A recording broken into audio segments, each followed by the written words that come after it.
Let's go.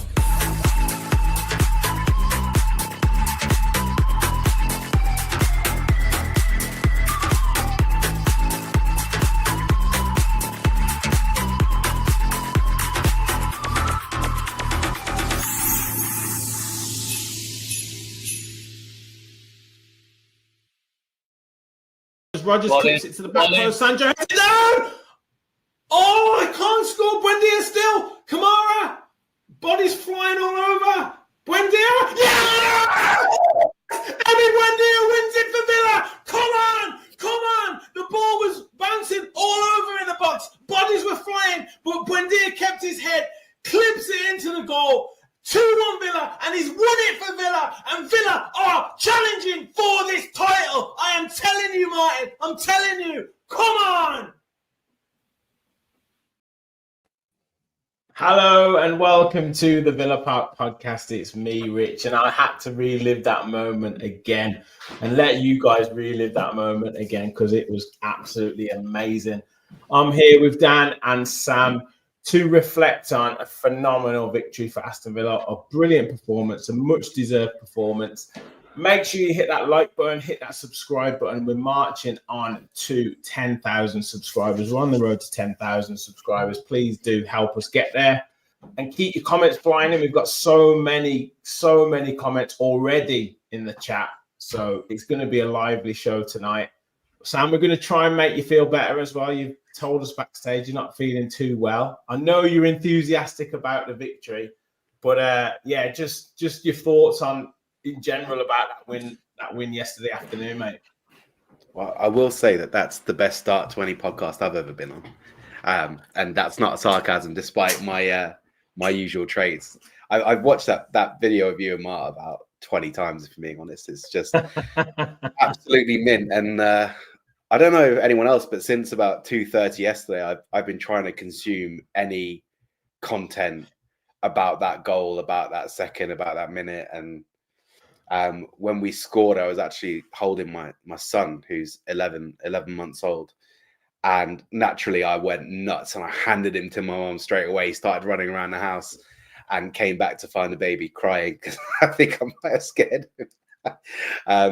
But no, what a win. I actually thought you were going to say you were holding your 11-month-old son. Yeah, when Villa scored, you were no longer holding him anymore and he was crying. Mate, honestly, like I was this close to throwing him. I was handing him to my mum straight away. I was like, take the boy. But I don't know why. That win yesterday, man, just felt huge. Just felt different. Like, I think it might have been like the tempo of the game, like both sides really trying to win it. It just felt so important. It felt like a cup final or a knockout. Do you know what I mean? It didn't feel like an ordinary Premier League win, and I never felt like it was going to end a draw. And and we'll get into it, but it just felt so deserved. And it was like the noise from Villa Park, the reaction from the players, Unai, everything. It's just, I don't know. I'm sure we'll get into it. It just feels like it means something different, that win. Incredible. Yeah, Dan, I'll bring you in, mate. I know there's a bit of background noise in the middle of moving, but for your perspective, being at the game, how crazy were those celebrations and just wild? Are you in the Holt End as well? Yeah, Holt End, yeah.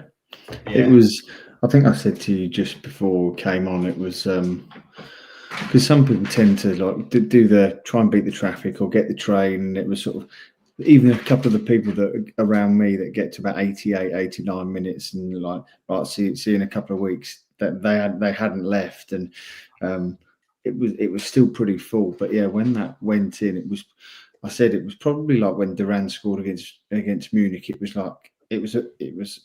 sort of a bit of amazement that we'd scored. Absolute chaos, bedlam, people just turning around to whoever they could. But I think that the crucial part was that when we scored the goal, I think it was like 94-02 or something. Everyone knew in the ground knew that was the last kick of the game as well. And I think again, we may well get onto it, but there's so many times that's happened to Villa, where a team, whether it's like an Arsenal or a United over the years, or Makeda. I don't know, some where we've been on the back of a last minute winner, and it's absolute gut wrenching to lose a game like that. But I think then you go back into it's games like those when you can pick up wins like that, which sort of really push you into those sort of top few places in the league. But yeah, Villa Park yesterday was bouncing during the game and after the game. It was walking through the Arsenal fans on the way out. It was interesting anyway. Yeah, man, it was just an unreal moment. But in general, from the game, I know you just touched on it, Sam, and we'll talk performances. We'll go through a couple of the big moments in the game as well. But just in general, Villa's performance, it was a high quality football match. First against third at the time. But Villa's performance was just so good in terms of the quality of the defending, the quality of our attacks, how we move the ball, how we organize ourselves, how we competed against Arsenal. Just such a good performance in general. Yeah, it felt like a heavyweight clash that actually delivered, Yes. When you see the Champions League and you see Real Madrid, PSG and games like that, they're kind of always flattered to deceive, don't they? They don't really feel like, two good teams playing at their best, but it really was. And credit where it's due. Arsenal, they're a really good side. They're a really good football team, which is what makes the occasion really. Like, no one's obviously, any last minute win is going to be special, but beating Arsenal, who are top of the league and in unreal form in Europe, and just 18 games unbeaten they were when they came to Villa Park, and it really felt like two juggernauts, like two heavyweight boxers in a final round. Cards aren't decided, go for the knockout, don't leave it up to the judges type thing. And I just feel like we matched them, stride for stride, and it felt like a statement from Villa to say, like, you thought when we got into the Conference League it was a blip and a one-off, and then when we got to the quarterfinals of the Champions League you thought, well, this form's got to die down eventually. It felt like a we're here to stay type of performance, and it was we went toe to toe with one of the best teams in Europe, so the world, and we came out on top. And despite what you'll hear or read in the media, despite I'd say a 15-minute period in the second half, I thought we were the better team, and I thought we fully deserved it as well. Yeah, 100%. I totally agree. And Dan, we'll obviously talk and give Unai Emery his props a little bit later, but just what really impressed me from the initial setup and the players implementing the plan was in that midfield. We tweaked it a little bit and kept it quite compact, but Kamara, Onana, Tielemans, even and McGinn certainly as well. They mixed it with Arsenal, and Arsenal didn't like it. There were some big challenges going in. There was some real combative nature in our midfield, and they were kind of looking at the refs to say, that should be a free kick. What are you doing? We're Arsenal sort of thing.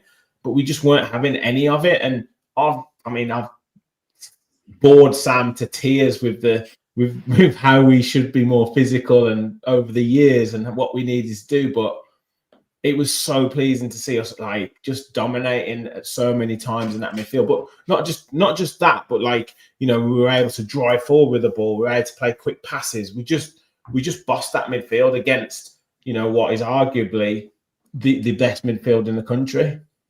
Yeah, I think there were times yesterday that you have to sort of give some respect to the Arsenal team, because they have got quality all over the field, and they showed it at times. I mean, any midfield that's got sort of a middle two of Odegaard and Rice, you sort of you got to, and Zubimendi as well. Yeah, you've got to acknowledge the talent that's in there, and there were times where we did give them some respect, not so much in terms of we let them play around us, but we let them have the ball, because actually the Odegaard floating around the sort of halfway line wasn't necessarily causing us any danger. But I think that's where you get the bite of the sort of Kamara McGinn running around like a headless chicken, but still with some intent. But that they don't like it when it's stuck on them. And I think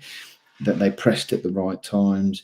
Obviously, when you were probably watching it on the watch along, you had a lot more probably suitable tactical analysis rather than the tactical analysis from the Holt end of just effing press him or effing Get into him.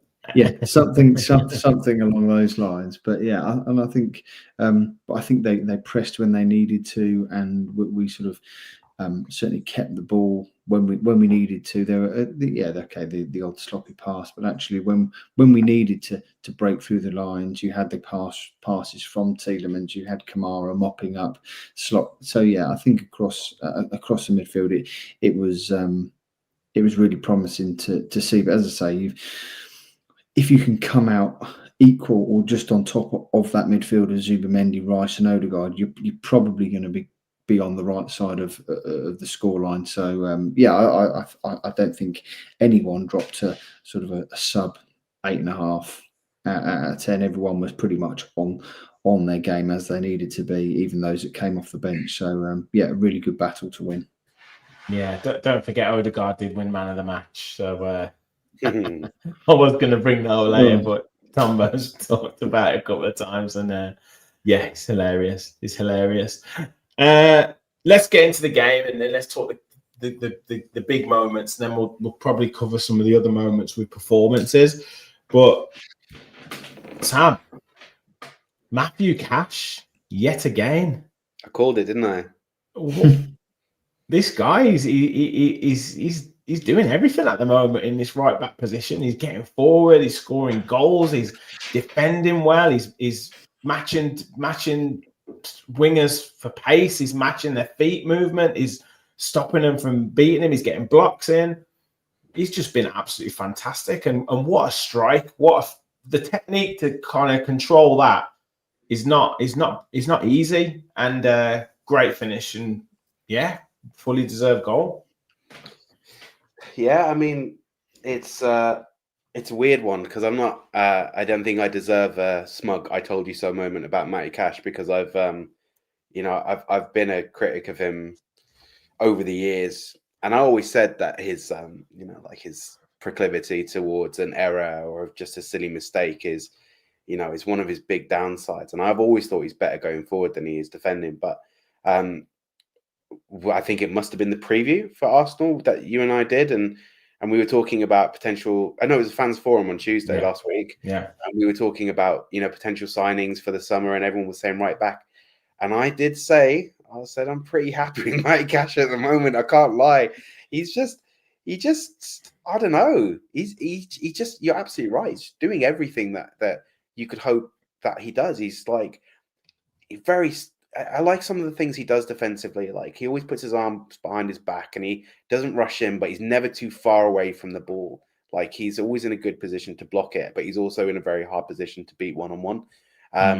Defensively, he stays in line now, which is a massive thing that he couldn't do before. Villa thrive off an offside trap. Like, if you watch Villa week in, week out, you'll see the amount of offsides that are given against the opposing teams really high. And, he was always kind of like a step behind, but he seems to be in line now. And going forward, he's just, I said this on the fans forum and I'll say it again, the man cannot cross the ball for love nor money. I don't know why he's on corners. Every single one was a stinker, but I think it's just the tenacity. And Matty Cash, he likes to have a pop. And he had a couple in that game before he scored, actually. He did. It was well blocked by Declan Rice. And then obviously the one that he scored. And it just shows that he's getting up there. He feels like a right back and a right winger, and that's he's embodying the right wing back, I guess. Right, that's what he's doing. He's just in the right place. He catches as a doesn't know where he is. He switches off, and Matty Cash is there to pounce. And like you say, a really difficult finish from such a tight angle through Raya's legs, like eye of a needle style. I don't know how intentional that was, but what did he do? He hit it hard, he hit it low, and he got it on target. Exactly. With a ball that was headed on, by the way. So it's not a straight flight. The flight's been changed. And he has 1 second to read it, 1 second to readjust, and just absolutely dispatches it and puts Villa on the front foot. And for me, changes kind of atmosphere around the ground, because I think although Villa were on top in that period, the longer you go without a goal, the more we think, capitalizing on what's going well here, and then you maybe start to get in your own head. So I just think what he did was, his whole performance was unreal, but that goal just put us in such a good frame of mind for the rest of the game, and I think scoring first made a big difference. It made us feel like they were there to be had. They were missing a couple of defenders, and Matty Cash just did exactly what he should have done. And fair play to him, man. So far, he's got to be up there for player of the season. 100%. Rich said apparently the two right backs with the best goal intervention in the last few years are. Yeah, I know he means Trent Alexander-Arnold, but he's put Terence Trent D'Arby and Matty Cash. I love it. Yeah, Trent Alexander-Arnold. So yeah, he's embodying that wing back position, like you say, Sam. Getting forward, and we've said it a couple of times. He's doing both parts. He's defending well, and he's getting forward, which is perfect to see. Dan, next key moment. I know, again, we'll talk some of the performances. There's other big moments in the game, but obviously the equalizer for Arsenal in that second half. And when I was doing the watch along, it was obvious that Mikel Arteta would make changes at half time, because Eze had been totally overshadowed by Cash. He'd made that mistake, but he had been anonymous really in the game. I know he put the ball in the net for their disallowed goal.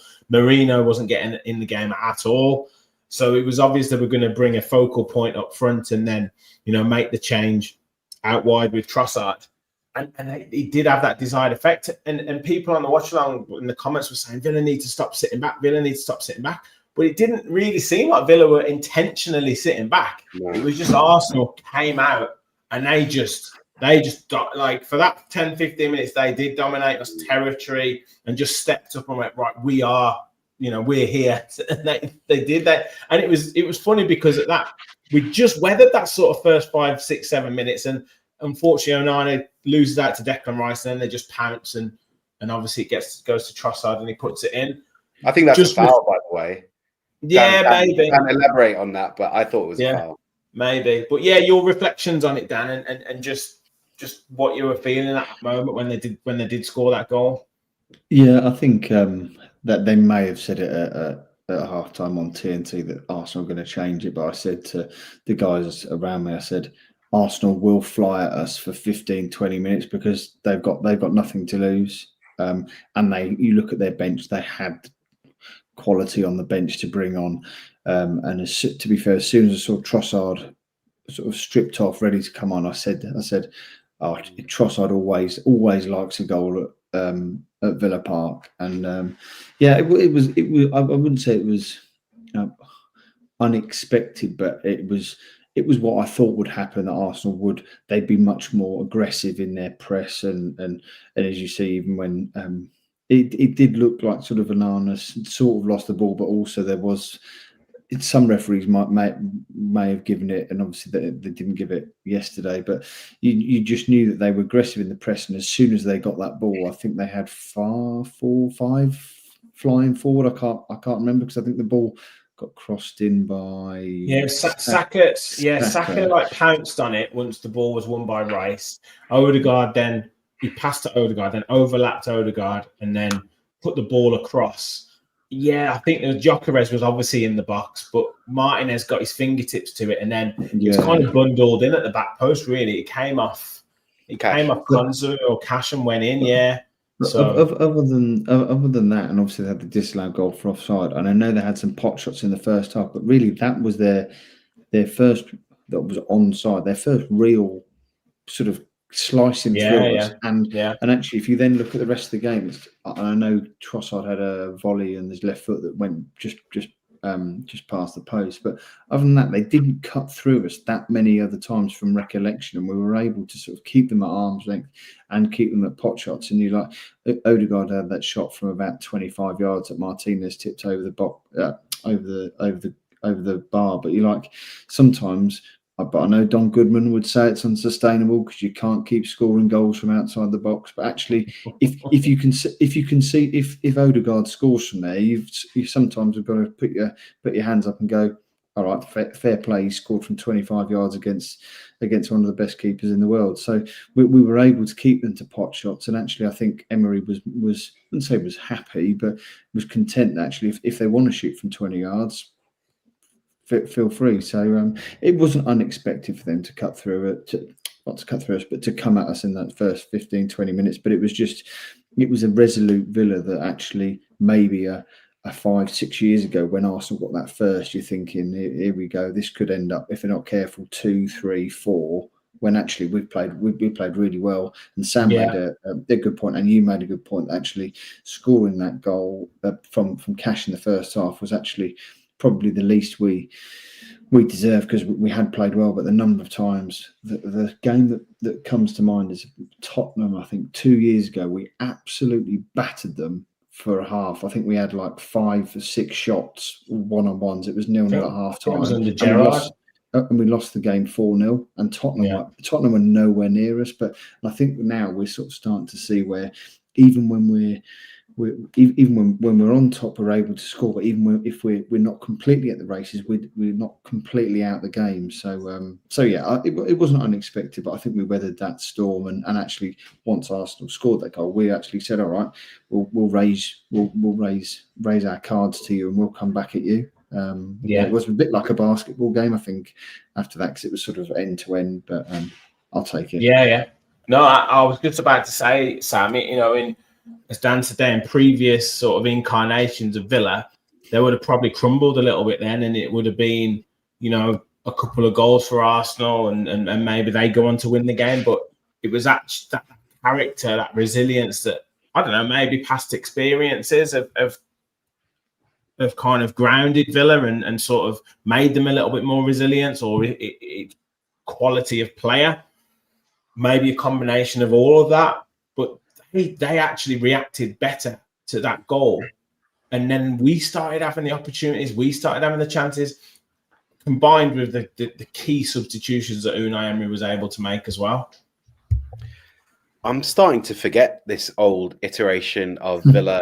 Exactly, yeah. But I mean, even under Emery, at times we've kind of had those little bit of a weak centre at times if we've been pegged back, but certainly not this season.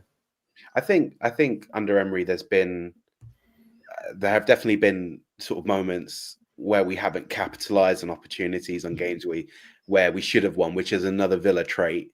But I think if we're just talking about sort of crumbling to the weight of an opposition, I feel like for that particular wound, Unai Emery has acted as, as someone to come in and suck that poison out of us. And I don't feel it anymore. Like when, back in the day when you went 1-0 up against Arsenal, and then the second they scored, you knew it was game over. You weren't going to win that game.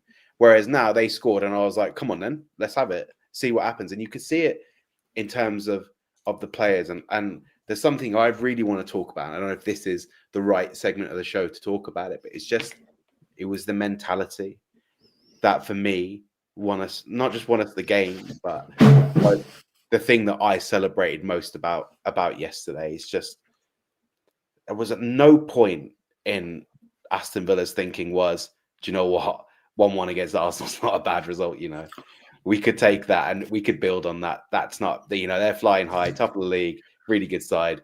We could probably just take the 1-1 if we could do it. At no point was anyone thinking that. Not in the stadium, not at home, not the fans, not the coaches, not the players, not Kitman. No one was happy with that 1-1 because we just had it. Do you know what I mean? You watch the game, you're just like, we can do this. We can win this game. We'll probably go into that in a bit more detail later. But that, for me, I never. Like I said, they're a good side, and I know Dan was at the game. Obviously, watched it on TV. They had some good opportunities, and they played some really good football at times. But it was like a tennis match. It was end to end, and we were giving as good as we got. And I thought we were the closer to scoring on more than one occasion, especially the end of the game. Those last 10 minutes, like 3 or 4 trickling past the goal line, and it was just I don't know. It was just it was incredible. But I think you like a team. It feels like I'm supporting, the club I've always wanted to support. The version of Villa I've always wanted to follow and watch, and it's just. But I think you mentioned it, Sam. Again, we I don't want to divulge too much into it because we may go into mindset. But I think it's because I had to watch a bit of Arsenal. No, it's cool. Crack on. The mindset's fine. Mindset part's fine. I had to watch a little bit of Arsenal TV because sometimes it is quite entertaining when the heads roll. But I think his name's Lee or whatever. But he spoke some. He's the sort of really, really cockney bloke, and he's like the ball. Yeah, Lee Judges, all of them. Yeah. But he actually, like, for once that he didn't lose his head, but he actually made some really good points. And he's like, Villa wanted it more than we did. You could tell by the end. But he said also the substitutions. I was just looking on. Excuse me for looking at my phone, but he's got. But they brought on Lewis Skelly with 4 minutes to go, and I know Calafiori was on a yellow, I think. But they brought on Madueke, who I don't remember even touching the ball. Maybe he had the one chance. He had the chance before the moment. And then he brought on Martinelli, but I know it was a couple of those were attacking. But he was like Villa, but still brought on like Jadon Sancho, but Bogard for Onana, which was a sort of like for like. Buendia for an attacking winger for a right back. And I know he brought on Lindelof. So okay, there was some like for likes, but actually you brought off. And I just think he made a good point to say Villa wanted it more, and I think that's, as Sam was saying, we're now there's a mentality around the club and around the stadium. Yeah, okay. If before the game you'd have said, right, 1-1, 94th minute, are you taking a point? I'd have gone, yeah, I'll take that point. But actually, because of the chances that we were creating, I think people were like, no, come on. We've created the better chances throughout this whole game. Something might fall to us. It might happen to be in between 12 bodies, between 12 yards from the goal line or not. But actually, we were creating those chances. And I think there's that belief that actually there was, there might be some absentees for the Arsenal team, but you can only play against the team that's put in front of you. That's not Villa's fault that they've had Gabriel and Mosquera and I can't remember who some of their other absentees, but you're like that. You just got to play who's in front of you, and that probably did give Villa a lift. But actually, I think over the 90 minutes, the mentality was like, no, we're here to continue this unbeaten run, to continue this impressive winning run. Just because you're Arsenal doesn't mean we're going to roll over and accept a point. So really good mentality. Yeah, absolutely, and we've got it. We've teased it for too long. The moment, the winning moment, where the crowd, the players, everyone went wild. I've watched it. I don't know how many times you boys have watched it, but I must have watched it about 100 times today. But you know what was so pleasing about it? Dan mentioned it was 94 minutes and 5 seconds or whatever it was, but it was the kind of move to get into the position to score the goal that was so good. Like, you're getting into the final minutes of the game, and I'm seeing passes across the midfield. You're seeing Kamara involved, then you're seeing Tielemans involved. A nice little flick out to Kamara. Then he's played from Kamara to Rodgers, and Rodgers plays it into Marlon. Marlon holds it up, plays it to Rodgers. Rodgers does the cross. Sancho heads it back. Then it's a scramble in the box. But the way those movements were set up, you could forgive the players for panicking because you've got 10 seconds to go, but they all made the right decisions at the right time. And it was a great team move. Obviously, then it became a scramble in the box. But then for Emery Buendia to have that coolness, that calmness, that composure to get himself back up, look for the ball that comes off the defender and Kamara, and then just put it in that top corner. Sam, absolutely magical moment. Yeah, it's one of those ones you kind of like remember forever. Like, you remember where you were when that goal went in, and it's kind of like symbolic of that goal was symbolic of Villa's game against Arsenal, but also our our sort of rejuvenation since the start of the season, since that poor start at the start of the season. And it's there's so much to like about that goal. Obviously, Morgan Rogers, we'll get into individual player performances, but that last second of the game to that a lesser player would have panicked on that cross. It had gone straight in the keeper's arms. It would have been hit. Like he's seen Sancho at the back post through about 100 people, and he's had the quality to put that in. Then he's and there's just that fight. And my mom was watching it. My mom is 68 years old, and she she claims to be a Man United fan, but I think really she's secret Villa fan. She's a secret Villa fan because she sort of wants me to be happy, to be honest. And despite her sort of intense knowledge of football, after that goal, what she said was, she's like, they really, really wanted that. She said they were like fighting on the floor and kicking it and like scrambling across, and they really wanted it. And I think there's something for me. There's a moment in that goal that I love more than anything else, more than the cross, more than the header cross goal, the fighting in the box, is when that ball's on the floor with Kamara and Declan Rice, and he's trying to kick it out. Just watch Emi Buendia, because what he does is he sets himself. His body's turned. His right foot is back, and in his mind, he's just thinking, if this ball just so happens to pop out of me, I'm ready to hit it. And that's how the goal comes so quick, is Buendia sets himself having no idea where the ball's coming from or where it's going to go. It could have gone behind him, could have gone a million miles, but he was just like, you know what, I don't care. On the off chance it's falling to me, I'm burying this, and I'm going to be ready to hit it at a moment's notice. And as soon as the ball comes out, it's how the goal happens, because he doesn't give Zubimendi time to close him down. Zubimendi was like a deer in headlights, by the way. Welcome to the Premier League. And he was just waiting. He didn't know where the ball was going. He didn't know whether to stay on the line. He didn't know whether to come towards Buendia and Kamara. He had no idea. And how quickly Buendia reacted was because of the way he set himself, and he didn't anticipate the ball, but he was ready in case it came. And it was a brilliant finish. Raya is, I was really impressed with him, actually. I was really, really, really good keeper. But he's not saving that. No one's saving that. And it's just the jubilation, and it's like Dan said earlier, it's kind of symptomatic of Villa that finally it feels like when we work hard now, it's paying off, and it's not, wasted energy. And I think we deserved it. Buendia deserves it. We've been talking about him all season. I think we can wrap up Martin's dark horse call of the season before he talks about it again. Let's just give it to him. I mean, I know I made the same call, but just give it to Martin. So give it to Martin. Yeah. But the impact that Buendia makes every single time he comes onto the pitch, and for me, even when he starts, like a couple of things that he did, there was a ball that dropped about 100 feet. Oh, that was amazing. He just drops it down, calms it. His back's to goal. I swear he's only got size 6 feet or something as well. Someone behind me was like, he's trapped that like a bag of wet cement, and I was like, because that ball, like it literally just stuck to his foot. Yeah.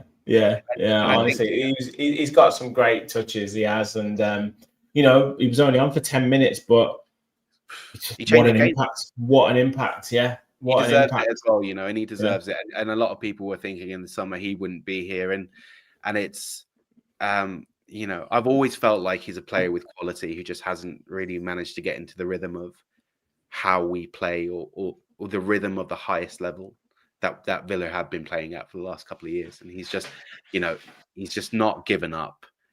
Again, very, very, very symbolic towards Villa. It kind of makes him the most Villa of all players, really, because he's had a stinker, and he's just thought, you know what, I'm not leaving until I redeem myself and show these people that I can play football and I can contribute. And fair play to him. I'm so happy for him and the rest of the lads, because they really deserve that. Yeah, brilliant. Yes, Stephen. He's not bad for a player that just runs around. I didn't say it. I didn't say it. I was gonna say, like, you know what? On a serious note, I know that you've taken a lot of heat for your Buendia views, but is he's obviously better at football than you first thought. But is he even surprising you now that you've kind of gotten used to the level that he was playing, that he keeps making such an impact? Because even me, like I've always rated Buendia, but I couldn't have predicted this kind of impact. I'm not going to say what I loved about him was that, and look, the sort of the point about Buendia was that Leon Bailey had amazing skills, and people would have a go at Leon Bailey and say that he doesn't run, he doesn't do this. And I guess it's just a mentality of football fans, right? They love players that run around and show that they're doing stuff. And I'd be like, well, come on. Leon Bailey, he might not do all the running, but he'll beat 3 men and put the ball in. Like, you want the quality. You want, obviously you want all the players to run around, but you want the quality. So when Buendia would do all the running, but then he'd mess up the pass by making a poor decision, or he'd pick the, he'd be running through, and there'd be someone free on the left hand side, and he'd try and go the right hand side, but he'd try and make the difficult pass instead of the more simple pass. That's where it used to annoy me, because it was like, I can see there's a player there, I can see the technical ability there, but he's just not thinking right, he's not doing it correctly. Now, you've made a point. It could be that he wasn't necessarily used to the rhythm, or he's trying too hard, or whatever it might be. But that's what used to annoy me. It's like, oh yeah, Buendia, I love Buendia. And it's like, yeah, you love him because he runs about. Like, but I hate Bailey. He doesn't work hard enough. It's like, well, Bailey does all these skills and does this and does that. So that's what used to annoy me a little bit.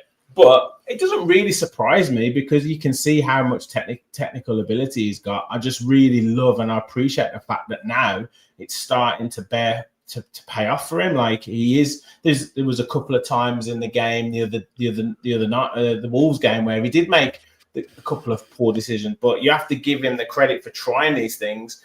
And no one's going to have a 10 out of 10 every game. Like, exactly.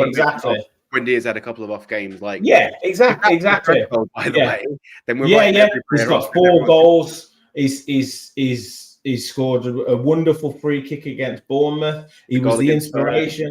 Yeah, brilliant goal against Spurs. He was the inspiration for us against Fulham.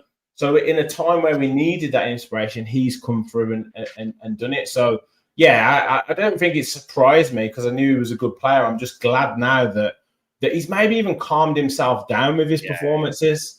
And that's the thing. Like, he's maybe stayed still a few times. Like, some players, like Dennis Bergkamp used to be the best at this. Teddy Sheringham this is back in the day stuff, Sam. But they used to be the best players for it. I mean, how young do you think I'm? 34. I'm not 12. Do you remember Teddy Sheringham though? You must remember. Yeah, I remember Teddy Sheringham. Good. But him and Bergkamp used to be the best at this, because they wouldn't run around everywhere. They would stay still while everyone else was running around. And they'd be like, well, how do they seem to have so much time? And because in certain positions, they would just be still. And that's where I think Buendia's calmed his game down a little bit, and he's starting to bear fruit. But it's brilliant to see. And I mean, it was a wonderful moment. I don't know if you've seen, Dan, the TV highlights, but fair play to Darren Fletcher. I criticised him the other week when he was just waxing Liverpool over Liverpool all game. But this time, when the goal went in, he just kept quiet, and he just let the crowd. I mean, it must have been amazing being in the stadium, but to feel that on the TV was just unbelievable. Yeah, I think Pete Hitchman or AVFC on camera on Twitter certainly put it up, and maybe the guy who does the Crystal Palace podcast, I can't remember, it was ALTC. Oh yeah, the HL. He actually put something to say, like, the 39 seconds that Darren Fletcher didn't speak was as good as the, like, sort of all the Ferrari bit beforehand, because 9 times out of 10 you see commentary, and people just, commentators and co-commentators, feel the need to, like, fill a gap by just talking absolute waffle. And was Martin Keown? I mean, we may well get onto this, but was Martin Keown on co-coms? Yeah, Martin Keown. Yeah, I mean, just the fact is 39 seconds where Martin Keown wasn't speaking was probably better than any other part of the game. But it's just, I think sometimes if you're not a fan of Villa, then you don't really care about that sort of the noise from Villa Park. But actually, to just leave it and just let the sort of the emotion of what was going on come through the TV. And I think there's been a few times where I think we've had other games in that's the HLTCO Gaz Oaks just come up with. But yeah, I think we've had previous moments whether it was like in the championship or other actually he might have been on the co-coms and comms when we played Bayern Munich, and I'm pretty sure we did a similar thing there where he just sort of left it for sort of 30 odd seconds just for the moment. But yeah, it was incredible. I think Paul from We Are Villains is watching. I've seen a few of the vlogs, and like I've just seen various videos of just people in the Holt End just lying on the floor, crazy. Yeah. Not because the Holt End is a comfortable place to sleep. I've never done the big sleep out, but just because people were just like, I think there's a bit on Paul's video. I don't know if you've seen it, but there's like he comes out. There's some people have got like their shins are like bleeding from their shins. One bloke's got a tissue stuck on the top of his head. Looks like he's been in a war with Terry Butcher, and you're just like. It was just absolute chaos, but it was worth it. It was worth it. Exactly. Yeah, I've got to shout out Andy Brogan in the chat. Just become a member. Thank you so much, mate. Welcome. You've been an official Villa Park Pod follower, so much appreciated. Thank you so much for the support. If anyone else does want to become a member and support the channel, please do click the join button. Just $1.99 a month. And if you want to donate in any super chats or anything like that, it's always appreciated. And do please need a new boiler for Christmas, guys. Come on. Yes. I've got a little portable heater here, and it's keeping me just about warm. No. Support is always appreciated, guys. And do hit that like button, hit the subscribe button. Nearly 250 of you in the chat watching on X and on YouTube. So please do continue to support us on the road to 10,000 subscribers. Let's get into some of the performances then, Sam, because you've teased us a little bit. I think we've discussed Cash, but who do you want to start with? Who do you want to start with in giving a shout out to their performance yesterday against Arsenal? Morgan Rogers. I think it's the only place to start, really. That boy in full flow. Jesus Christ, man. He's something else. He's something to watch. Just making these top players look like kids. I don't know if you've ever seen those videos where, like they'll have like two pros versus like 20 or 30 kids or something like that. And they'll just dance around them and just start lobbing the ball across the pitch to each other. That's what it felt like with Morgan Rogers when he's on the pitch. It's just everything he did was special. And he had such a tough start to the season, and I've always been Rodgers' biggest advocate, man. Even at the back end of last season when his form had kind of fell off a cliff after Asensio come in and Rashford, and he was playing out on the right, and he didn't really like it. And I said at the start of the season he'd been overplayed, and he didn't get enough. He didn't have enough rest, too many minutes. And just now he's back in full flow. Obviously, stinky start to the season as well, horrible. And then now he's just in full flow. And I think he's the best that we have ever seen in Morgan Rogers at the moment. That game against Arsenal was the best I've seen him. And he just makes us tick, and he terrifies the opposition. And it doesn't matter if you put 2 or 3 or 4 around him. They don't know where he's going. And what's really good about Morgan Rogers, it was something that he's learning and developing as part of his game, is he uses the other players around him. He uses Tielemans really well. He'll give the ball and go because he knows he's going to get it back again. He's not worried about how much can I impress in this one movement or part of the play. Let me hand it off and then move somewhere where I can be more effective. I think Gaz just said it. The whole team played was absolutely superb, and we could do a shout out one player for player. But Onana, Kamara, Tielemans, the way that they were linking up with Rodgers, I honestly don't feel that there's a better midfield in the Premier League. I just don't even if there's an argument to be made, I think you have to argue it, right? No one blows this midfield out of the water, and all of them together. What was it? Kamara free, Tielemans free, Rodgers for 8 million, and then obviously Onana was McGinn for 2.5. McGinn for 2.5. Onana was a big 50. But then even at the same time, Onana, considering the modern day pricing and stuff like that, Onana doesn't seem that expensive anymore. That £50 million price tag, and people calling him a £50 million cheerleader. not anymore. But Rodgers is just kind of the focal point for me, and he's the engine. Go on. Sorry, man. No, I was just going to say he's the engine that sort of makes the team tick and transition going forward. And even yesterday, the thing that really impressed me was he, whenever Maatsen was pressing high, which he's really good at, by the way, and there was that little gap left behind him, Rodgers would fill in there as well. He just feels committed and feels so invested in the project and really wanted that win yesterday. So for me, sorry, Martin Keown, I know that Odegaard had a shot that was saved by Emi Martinez, but apart from that, Morgan Rodgers for me, him or Tielemans were clear for me. Yeah, I'm going to come on to Tielemans in a bit, but just a little bit on Rodgers, Dan. There was a bit right at the end of the first half where I know Sam just used that analogy where it was like the big kid, the year 11 playing football with like the year 7s where they're all following them around. It was like that. He had it on the left hand side and he took it round. He took it round Timber. He took it round Ben White. I think he beat Ben White twice. Then he took it around someone else. He went round to beat him again. And then he flicked it to Tielemans, who just couldn't quite get his foot on it properly. But if that had gone in or somehow gone in, that would have been like one of the goals of the decade, because just the skill that he used to just take it around these players, and he was just so relaxed. It was like almost like the ball was like. He was like a Brazilian player, like back in the 1970 World Cup or something. I was just about to say that reminded me of R9, what he did there. And I know that he's a bigger man in stature than R9. He's a few inches taller than him. But it was the same.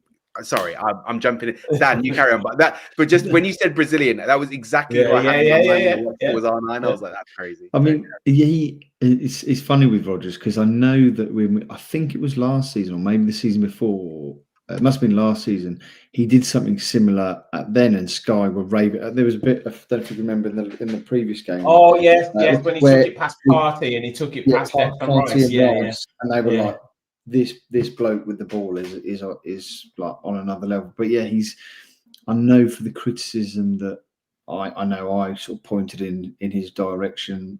Amongst probably quite a few others at the start of the season, he's really now starting to get back to that form, because I know he's sort of had that sort of off. I wouldn't say off because he's still a young kid really, but he had that sort of the blip in form from like I think was it like the January this year until about the September where you're like he's sort of not fallen off, but before then you were like this bloke with the ball is on another level, and he's starting to get, as you say, that swagger where.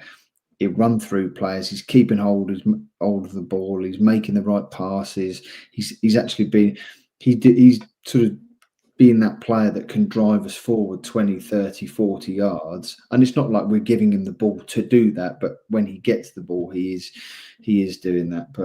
But yeah, he's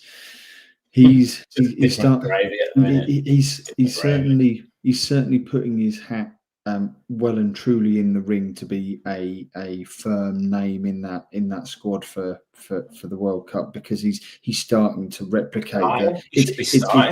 It's not just the one performance every 3 or 4 weeks. He's starting to, whether it's a goal or assist or actually, but I think that goes. You don't need to have a goal or assist every game to prove you're a good player, which is what he's doing now. He's complementing all the other players that might be chipping in with a goal or an assist and actually bringing the team forward. And I think there was, it might have been another podcast, or it may even have been the Unai Emery book or something Guillaume Balaguer said. When he first came to the club, he was very much the sort of new face around, and he sort of was a bit shy, but now he's starting to be that sort of, I wouldn't say a leader, but he's really confident in his own ability, and actually being one of the senior at the age of 22, to be like to grab the ball by the horns and actually take a sort of a leadership type role in that. So yeah, there wasn't anyone who dropped a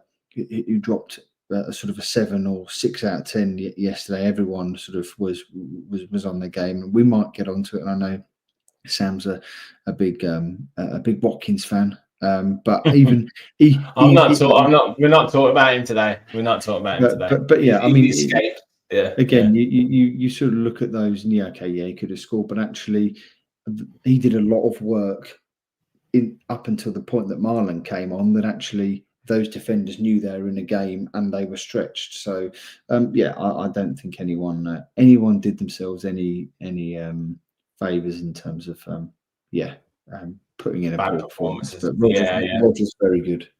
Yeah, he was brilliant. He was brilliant. Engine number 9. Yes, good to have you in the chat. We have touched on Keown giving Odegaard man of the match because Sam, I think, believes that Rodgers should have got it. For me, it had to be Yuri Tillemans. I thought he was just absolutely incredible in terms of everything about his game yesterday. His passing, his closing down, his tackling, which is not always his best attribute, his interceptions, his vision, everything was just so good yesterday. And if there was a competition for best midfielder on the pitch yesterday, I know Kamara was a close second, but Tielemans was there for me. He was just head and shoulders above any of the Arsenal midfielders. And then when they're doing these best 11s and all this, they should be revising their choices and putting Tielemans in there. But Sam, I've said this so many times, like these footballing central midfielders, I absolutely love them. Like the Adam Whartons of this world, the Elliot Andersons of this world, the Yuri Tillemans of this world, he's been doing it for a while. Just play everything in 1, 2, 3 touches max. Their first touch is in the head. The first touch is where they see that they want the ball to go. So, most players, really good players, will take the touch and then play it. But Tielemans, he sees the pass that he wants to make before, and that's his first touch. And there was one in the second half. Well, there was one that passed through to Watkins in the first half, I think, and then there was one in the second half that just tiny little bit ahead of Morgan Rodgers. But when the way he saw the pass was just, honestly, it was just like a joy to watch. But he was incredible yesterday, Yuri Tillemans. Sensational, and I've just loved him since the moment he stepped into the club. He's just he's the next level of quality, and I know you and I were kind of on the same page about this, but I remember when Douglas Luiz left and went to Juventus, and everyone was like, "Who's going to replace Luiz? Who's going to replace Luiz?" And I said, Tielemans is going to replace Luiz, and he's much better as well. And I got a lot of stick for that, saying that Tielemans was a better player than Douglas Luiz. I think he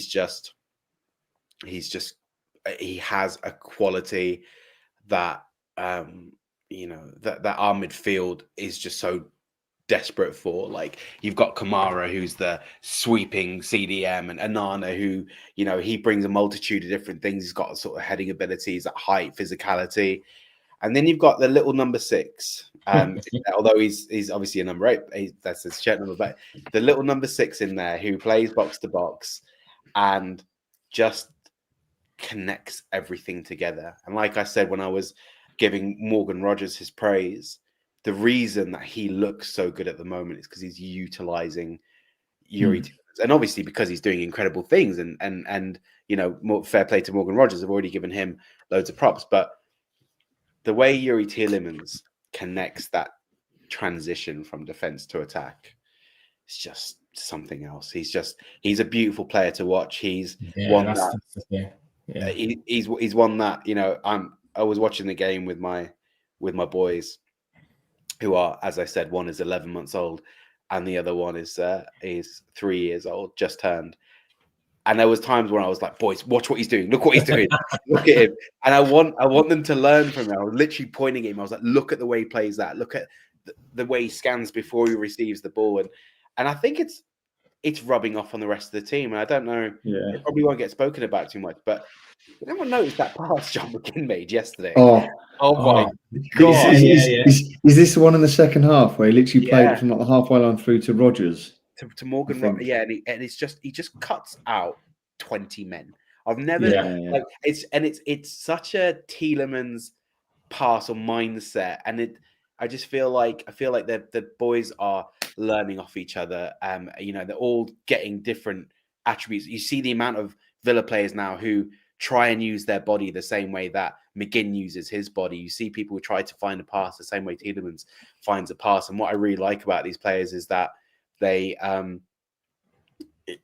learning and they're developing and they're changing. And yeah, I think there was a couple of comments there. I'm not going to talk Watkins because even though he didn't score, I didn't think he had a terrible game. I just think he shoots with his head down too much. He needs to lift his head up and pick a corner. It seems like every shot that he had goes straight at the keeper, and I think it's a composure thing or whatever it was. But he actually, he sat down a few players himself yesterday. He used a bit of strength, and he didn't look half bad. But he did. Well, apparently, Jurrien Timber's the best defender in the world, according to the Arsenal fans. So.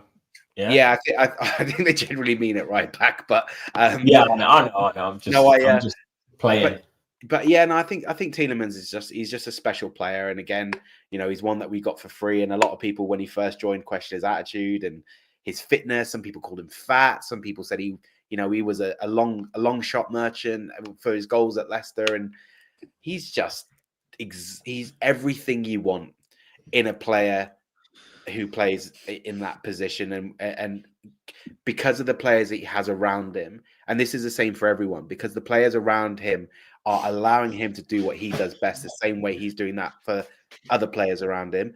That's why they look so good, because everyone is specialist in their thing, and they allow the players next to them to shine.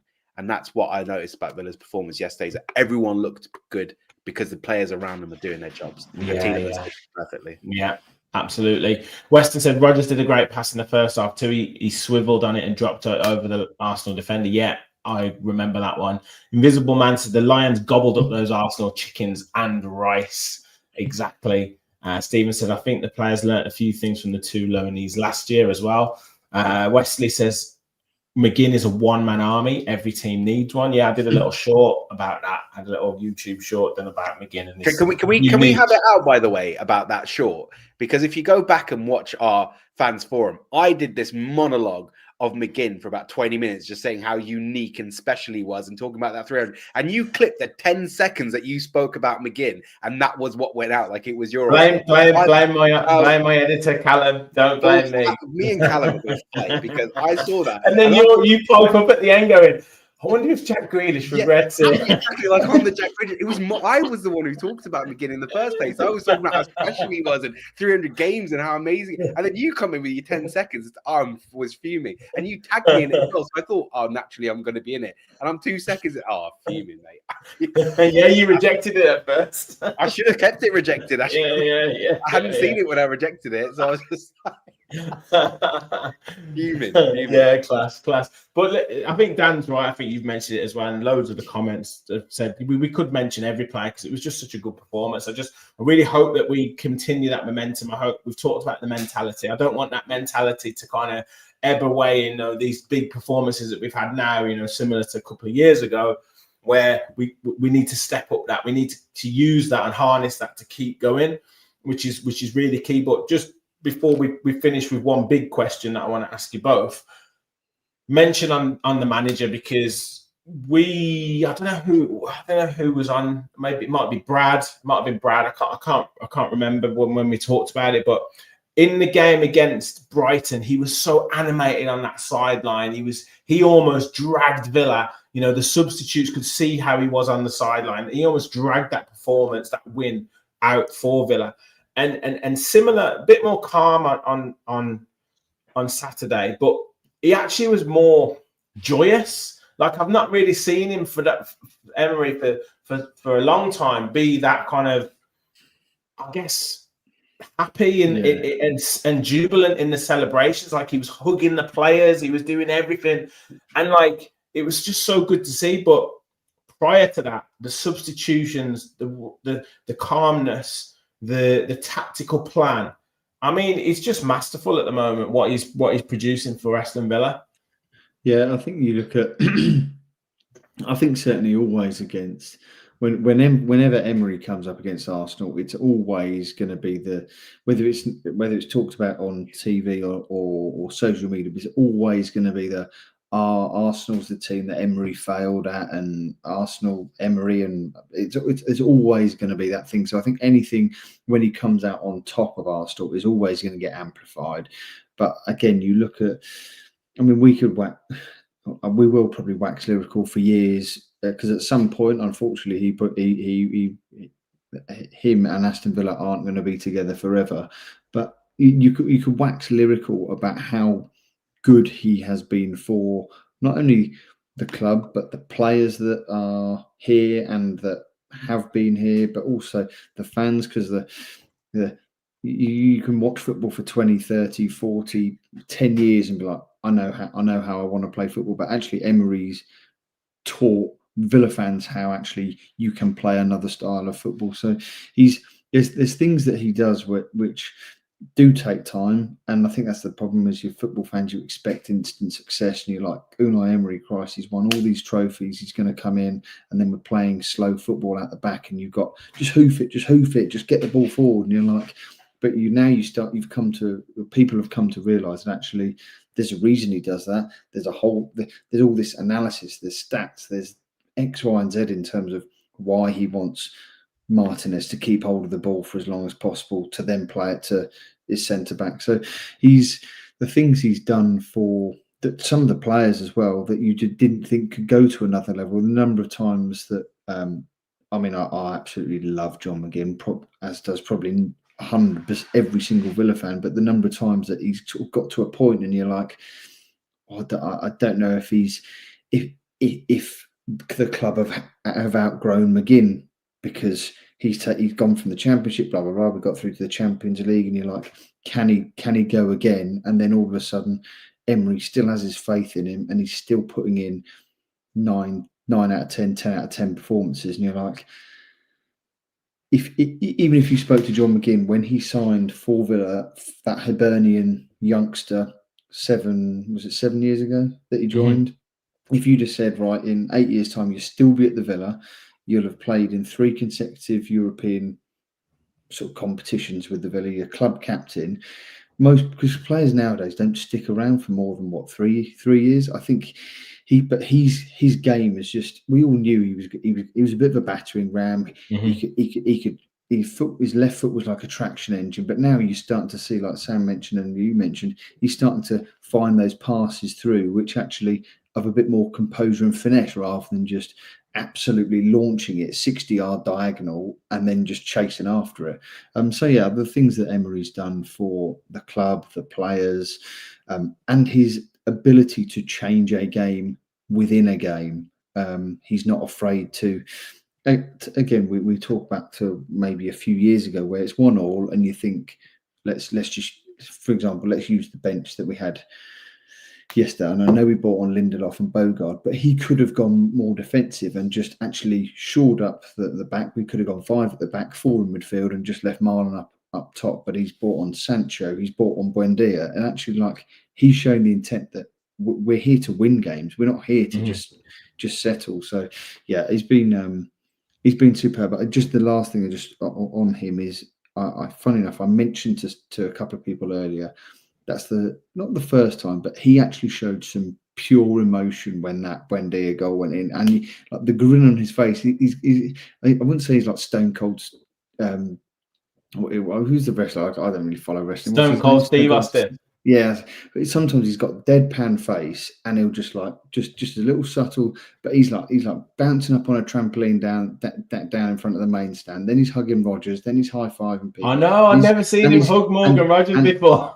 and he's got like a beaming grin on his face, like a Cheshire cat. And you're like, I know he wants to win every game of football, but that definitely, I think probably because it was last minute, because it was his substitution he brought on, and all the other things that surrounded the game, but each clearly meant a lot. But I think because we're so used to seeing him, right, 90 minutes, he's down the tunnel, and he's always said, I'm not here to take the credit, whereas Gerrard would like to stand in front of the whole tent as if, like, because we've won, he's done it. I am the reason. Whereas Emery's very like low key. He's like, I set the team up, the team do the job, I go down and I start thinking about FC Basel on Thursday, or West Ham next Sunday. But that was the first time, you really thought like he really enjoyed that. I would have loved to have been a fly on the wall after things. I can imagine that the dressing room was a little bit frantic, but yeah, superb. Engine number 9, so he thinks he loves Emery more than his wife. Sam, just from Emery's perspective, and I'll ask your perspective shortly. but Michael's asked the question: Do you think Emery is not, or do you believe that Emery is not thinking of a title run? Do you, or ultimately, do you think he is thinking of a title run? Up the wall, yeah. I mean, no, I don't think Emery's too pragmatic for me. Like, I even remember when we were, second in the league in March, whenever the year that we got into the Champions League, and Unai Emery was saying, at least publicly, we're not in the top 6, top 7 teams in the league, but it's still possible. I think he has the same mentality now. Like, whilst we're in it, and there's no reason not to fight for it. But does he expect to mount a serious title charge? I probably think not, if I'm being honest. But it's still early days. We're still really early on in the season, and all you can really hope for is to just keep doing what we're doing. And I think when you start to think of, especially with Villa, look back last season and you talk about big, high pressure games, especially in cup competitions, like, the Palace game specifically sits with me. That kind of pressure doesn't always sit well with a team, especially in games that you expect to win. And the Villa's performances, they come with a side caveat that, people are going to start expecting you to win games now, and you're going to be spoken about a lot more in the media, and you're going to, we've seen this with Villa in the past. So I don't think adding the pressure ourselves is a great idea. Just who is it? George has always said this. He just loves going under the radar. Yeah, and I love it as well. I'm the exact same. I don't want to start. I know that you're, I'm telling you, we're in the title race. I'm telling you. I know it's a bit late in the day for the podcast to take a stance on it, but for me, I just think just keep going, just keep trying to do what you're doing. And for me, just on Unai Emery, I love him. I definitely love him more than Engine's wife. So does Gaz as well. That Gaz says the same thing. Oh yeah, but I didn't see that. I'm sorry, Gaz. That's a joke, but I honestly didn't see it. But I think I may love him more than my own wife as well. And if she's sorry, do there's something about him. I understand sort of where Dan's coming from. For me, Unai Emery's always been super overtly passionate for me when we in big moments, and like he threw his. I think it's more the joy. I think it's more the joy that he had a real like that was like. It was like he threw the coat down, and then he's done those intense moments where he's like, But I've never considered him stoic. Do you know what I mean? He's always been very reactive, and like he wears his heart on his sleeve. And I genuinely don't believe that he gives a shit that it's Arsenal. I don't think he cares that he was there once upon a time. He's managed 3-4 clubs since. Everyone in the world now knows who he is and what he's about. And I don't think that Arsenal, in his mind, it just seems too strong-willed to care about a one-season blip, where he actually did really well at Arsenal, for being honest. He got into a European final that they haven't been to since. And for me, I just think he loves this project. And I was saying, it was after the Brighton game, I said that what I love about Unai Emery is that he kicks every ball. He goes into every challenge. He runs down the wing with the wingers. This is not when we're scoring goals. He was literally running side by side with Cassandra against Brighton, and he's giving him instructions as he's running. And he just loves it. And I feel like he's so invested in this club. And maybe it's like when you play FIFA, right? If you do a career mode on FIFA and you pick, I don't know, Yeovil Town, you start in League 2, but you fall in love with the project, right?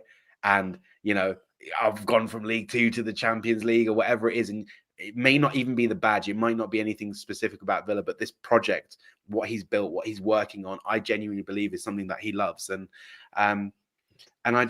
he's just the most important for us. And I hope this serves as a reminder to everyone for when, we had a bad start to the season and people were questioning his ability to adapt or, whether he could stay, whether he should stay. Just don't question him, man. He understands football on a different level to you and I. And this is the one thing I really learned since Unai Emery came in, is that there's just so much more about football that he knows that I have never even thought about. And it's just have faith in him. Have faith that this is why I don't get annoyed when he starts Watkins or when he plays Watkins, because even though my eyes are telling me a certain thing, I just trust him. And it's something that I've not had a lot as a Villa fan. So we've done just unreal things over the last 3-4 seasons, like accomplishments I never thought would be possible. Europe every year. Look at the teams that we've beaten this season. Beat City, which we do almost every season. Disrupt Arsenal's title challenge yet again. Beat Spurs. No one wants to come to Villa Park. We are a fortress. Our record at Villa Park over the last 18 months is nothing short of unreal. He's just made us turn us into a different beast. And we could talk about the players, and all of them were brilliant yesterday and bring something unique, and they're all fighting and dying together as a group, management, squad, staff. But just Unai Emery is just the head of it, right? And he's the guy who, if we are ever going to lift that silverware in my lifetime, if we're ever going to do the unthinkable, if we're ever going to sneak a Premier League, if we're ever going to do something ridiculous, there's no one I would want to be managing my football club more than Unai Emery, because he's the one who's going to make us do it. Well, this is the final question for the night. Which trophy is John McGinn going to be holding at the end of the season, Dan? So, because it comes before the end of the Premier League season, it will be the Europa League first. Okay.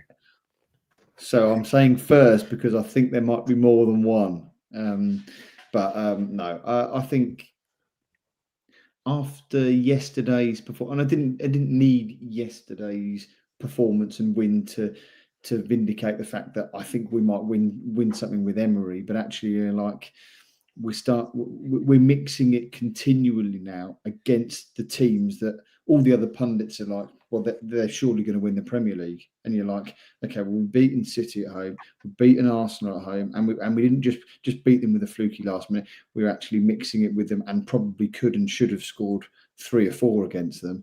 So I think I don't want to be disappointed, but as a Villa fan, I'm used to being disappointed, but I wouldn't be surprised if this season is the season that some bit of silverware is lifted. And so Kevin wants to know.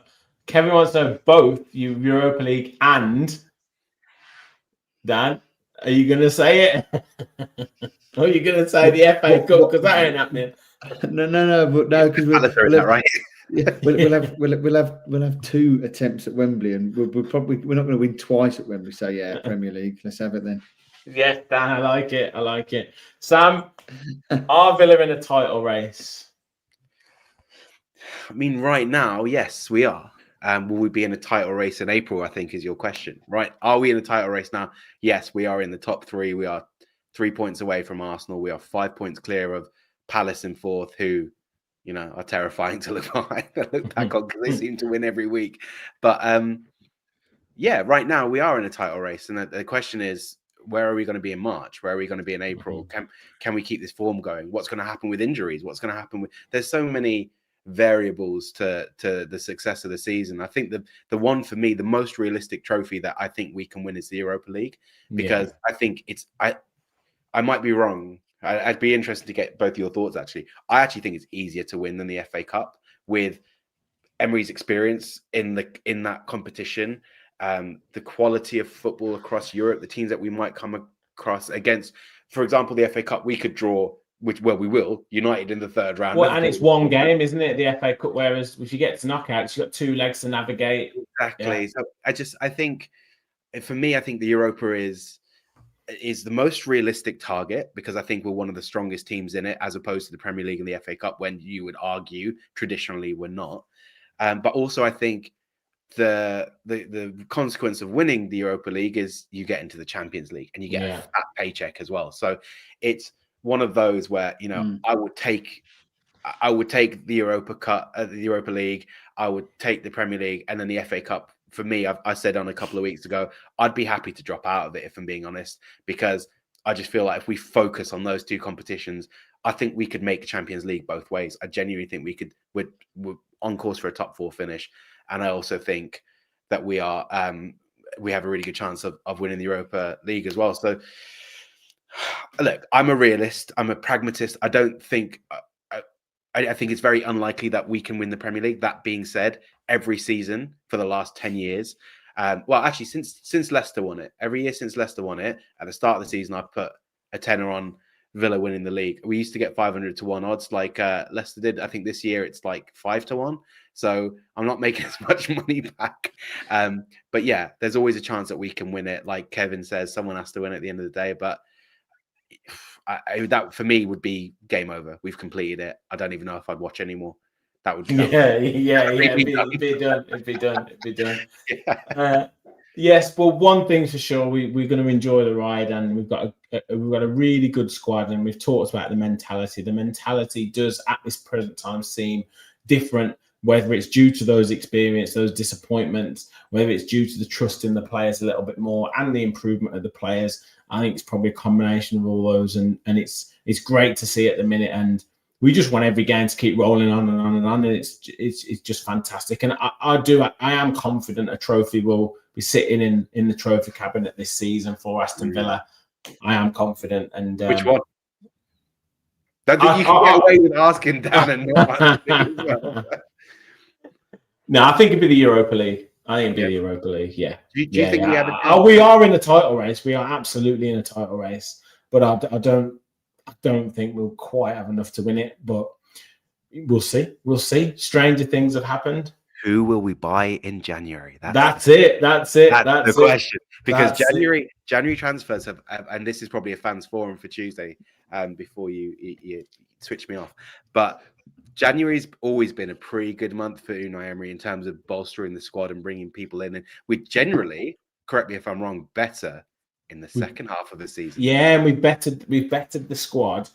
You know, he like you said, he's got a good record for it, and he seems to pull a rabbit out of the hat. You know, no one expected Rashford, no one expected Asensio, Morgan Rogers the season before, and he took a bit of time to get settled, but he's always done that. So with the last bit, I know before we go, but with the third round draw tomorrow, that's what kickstarted the scouting mission on Morgan Rogers. So let's hope we don't draw someone like Weston-super-Mare, because we won't be signing someone from Weston-super-Mare in the January transfer window that will be a gem. But who knows? Yeah, January's sometimes one of those ones where they've been looking at someone for a few months. You're like, who the hell is this kid? And then in about 3 months' time, you're like, knew he was going to be a gem. And he's winning the league for Villa. Third round. Yeah. I'll see you at Old Trafford, boys. Right, lads, great show, and great to just reminisce on the game yesterday, and all the performances. We could have gone on all night about it, but we just want to make sure that we keep that momentum going into the next games. Thank you all for watching in the chat. Over 300 of you watching us live tonight, so thank you so much. Please do hit the like button and hit the subscribe button if you haven't already. We'll be back later this week with Fans Forum, as Sam said, probably getting into some of that January transfer window discussion. Also previewing the Basel game. I'll be back with a live watch-along for Basel game. We'll be previewing West Ham. We'll also be doing live watch-along for West Ham. So many shows to come this week. Make sure you stay tuned to the channel. Sam, thank you very much for joining. Dan, thank you very much for joining also. Thank you all for watching. And as always, remember, we all follow the Villa.